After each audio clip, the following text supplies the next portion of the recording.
नमस्ते।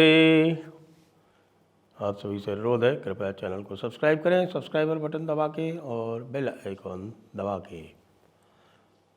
साथ ही आप सभी को बहुत बहुत धन्यवाद और आभार कि आपने दी जयपुर डायलॉग्स कोंकण समिट मुंबई को इतना सफल बनाया, इतना उत्साह बढ़ाया।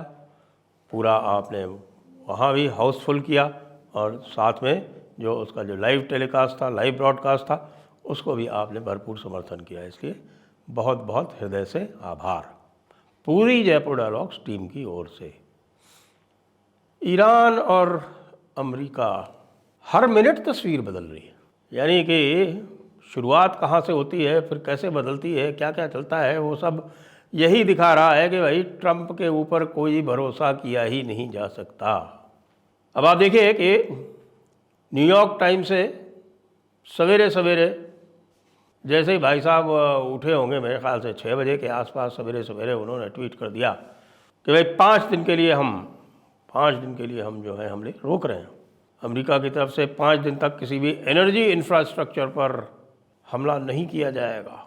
और ये कहा कि साहब कि 2 दिनों से बड़ी प्रोडक्टिव बातचीत चल रही है और उसके बाद फिर थोड़ी देर बाद फिर और आते हैं सवेरे, जब मेरे ख्याल से 8-9 बजे जो मार्केट खुलने का टाइम होता है उसके आसपास और कह देते हैं कि देखिए हाँ हमारी बहुत अच्छी बातचीत चल रही है और होर्मुज़ जो है उसका ज्वाइंट कंट्रोल होगा नए अयातुल्ला के साथ। अभी तो थोड़ी देर पहले बोल रहे थे रिजीम चेंज होगा, अब कह रहे हो नए अयातुल्ला के साथ।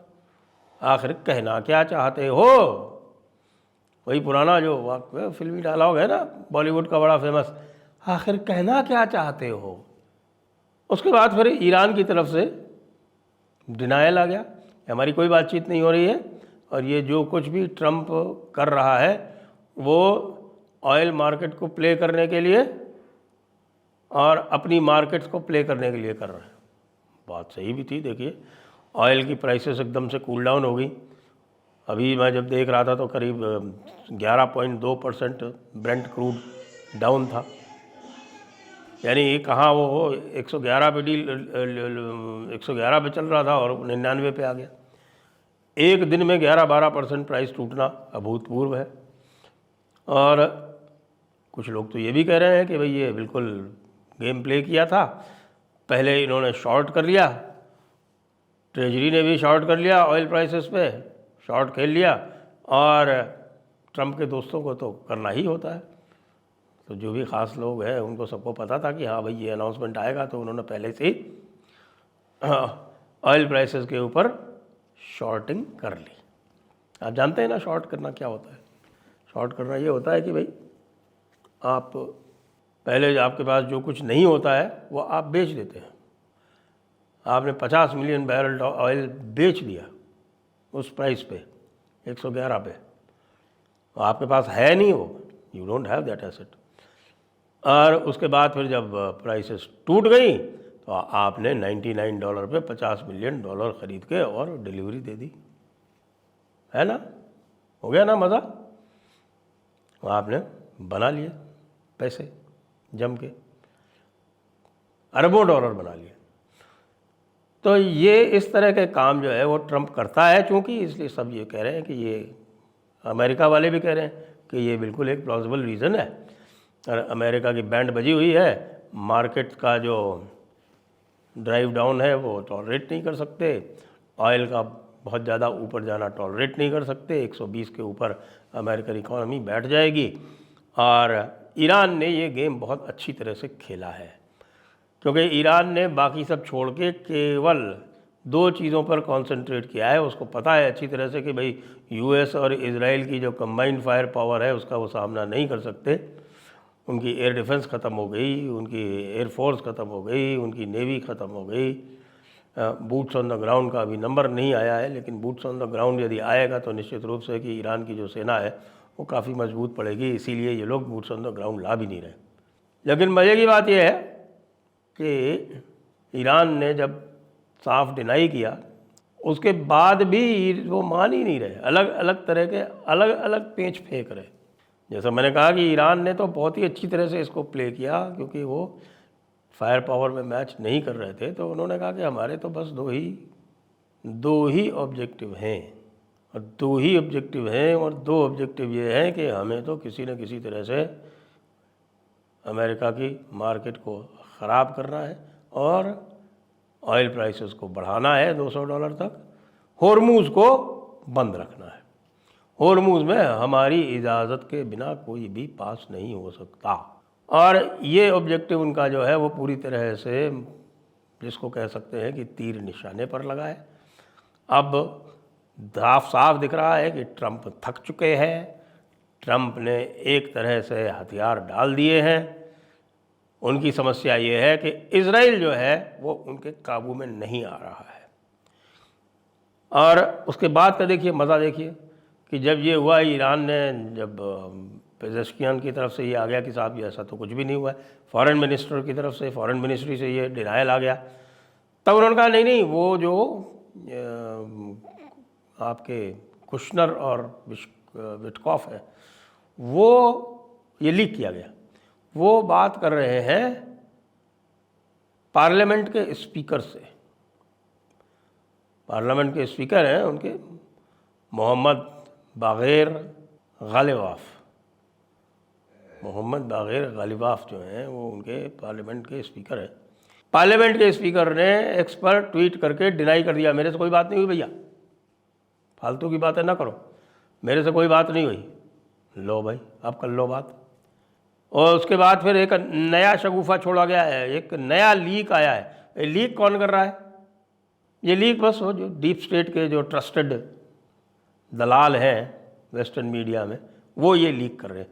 लीक क्या कर रहा है कि नहीं, देखिए ऐसा है कि भाई अभी ईरानियन प्रेसिडेंट से बात की है पाकिस्तान के प्राइम मिनिस्टर ने, और ट्रंप से बात की है पाकिस्तान के आर्मी चीफ ने। बहुत खूब, चलिए अब देखते हैं कि इस पे और आगे क्या चलता है।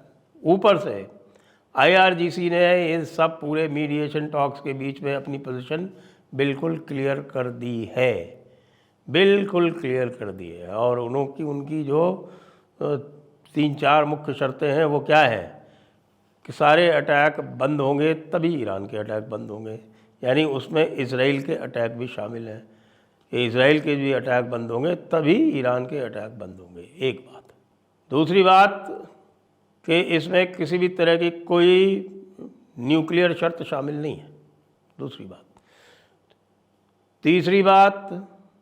तीसरी बात वो ये कह रहे हैं कि साहब आप जो है वो हमको कॉम्पेंसेट करेंगे, जो भी आपने हमारा नुकसान किया है उसका कॉम्पेंसेशन होगा। और चौथी बात वो और भी महत्वपूर्ण है कि US जो है इस पूरे क्षेत्र से अपने सारे बेसेस हटाएगा। अब इसमें से जो बाकी जो 2 शर्तें हैं वो मुझे नहीं लगता कि वो 2 शर्तें किसी भी तरह से US कबूल कर सकता है, क्योंकि ये शर्तें अगर US ने कबूल कर ली तो फिर तो उसकी पूरी हार हो जाएगी। फिर तो उसका जो है वो सारा सपना डॉलर को प्रॉप अप करके रखने का वो पूरी तरह से ख़त्म हो जाएगा। तो IRGC ने ये पब्लिक में ये आउटरेजियस शर्तें जो है वो डाल दी हैं। अब मुझे बताएं कि कौन करेगा। पेजेश्कियान क्या है? पेजेश्कियान तो टट्टू है, उसके हाथ में कुछ भी नहीं है। वो ये मान लीजिए कि वो मनमोहन सिंह है, जैसे भारत में हुआ करते थे सुप्रीम लीडर सोनिया गांधी और टट्टू मनमोहन सिंह। तो वो जो बेचारा है पेजेश्कियान, वो ईरान का मनमोहन सिंह है, ये मान के चलें, जिसके हाथ में कुछ भी नहीं है, जो कोई फैसला नहीं ले सकता। उसके हर फैसले को IRGC काउंटर मांड कर सकता है, उसको ओवर रूल कर सकता है, उसको रद्दी की टोकरी में फेंक सकता है। IRGC के पास रियल पावर है। IRGC किसी की सुनता है अगर तो वो सुप्रीम लीडर की सुनता है। सुप्रीम लीडर कोई है भी या नहीं है ये भी पता नहीं। सबसे बड़ी गलती जो इजराइल और US ने की वो खामेनेई को मार के की, क्योंकि IRGC खामेनेई के अलावा किसी के कंट्रोल में नहीं थी। अब IRGC अनकंट्रोल्ड है, जैसी मर्जी हो रही है वैसे वो कर रही है। और उसने अपना जो हिसाब किताब है, जो मैंने बताया, जो टारगेट है होर्मुज़ को बंद रखना, और लगातार जितने भी आक्रमण हों उनका जवाब इजराइल को देना, और इजराइल के साथ साथ US को उस तरह से देना कि US के जो बेसेस हैं उनके ऊपर हिट करते हुए और साथ में जो एनर्जी इंफ्रास्ट्रक्चर है गल्फ स्टेट्स का, उसके ऊपर हमले करते रहना। बहुत ही सफल है ये, बहुत ही सफल है। इसी के सहारे $120 तक क्रूड पहुंच रहा है भाई। और $120 का क्रूड पहुंच रहा है तो अमेरिका की हालत ख़राब है। कल ही हम बात कर रहे थे हमारे विभूति जी से, तो कह रहे थे कि साहब की जो अब $3 पर गैलन से बढ़ के लगभग एवरेज अब हो गया है $4 पर गैलन। तो आप समझ लीजिए आम जनता को फ़र्क तो पड़ता है ना। जब अचानक 30% से ऊपर 33% से ऊपर अगर दाम बढ़ जाए तो आपका बजट जो है उसकी ऐसी तैसी हो जाती है। प्लस इसका जो कैस्केडिंग इफ़ेक्ट है वो हर पदार्थ पे पड़ता है, क्योंकि हर पदार्थ ट्रांसपोर्ट होता है।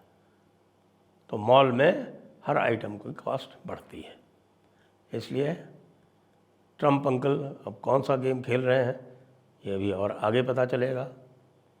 देखते हैं कि ये जो इनका 5 दिन का एक यूनिलैटरल सीज़ फायर है वो कितने दिन तक होल्ड करता है, क्योंकि इजराइल तो अपने अटैक्स कंटिन्यू किए हुए। हमारे लिए वही पॉपकॉर्न टाइम। जय हिंद, जय भारत, वंदे मातरम।